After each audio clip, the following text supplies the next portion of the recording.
from my first video sa YouTube.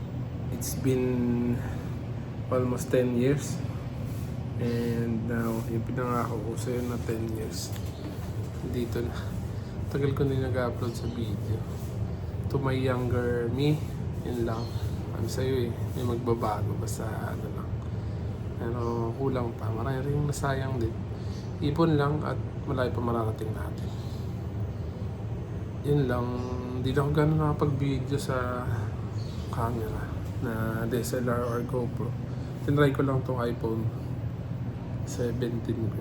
Simula na bili ito, hindi ko na ito nagamit ito pag-vlog. Yan lang naman. Tapos, ngayon bantay ako sa reception. Mamaya, nasa Tagaytay naman ako. Sa Taguig ako ngayon. Kasi may atendan ako sa Batangas. Ganito dati. Pakiramdam nung first na nagbablog ako. Nakatingin ako sa kapalit na camera. Tapos, yan, sa mga nanonood sa akin. Maraming salamat kasi marami pa rin views yung YouTube ko. Tuloy-tuloy kahit wala ganong upload. Siguro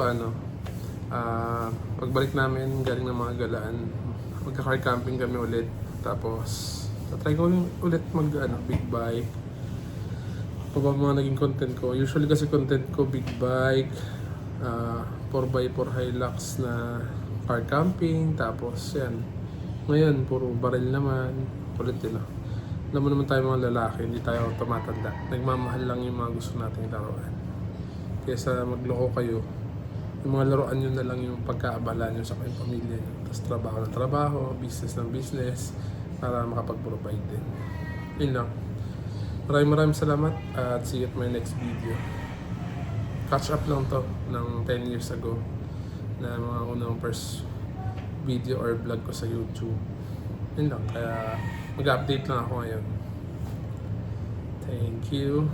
10 years ago.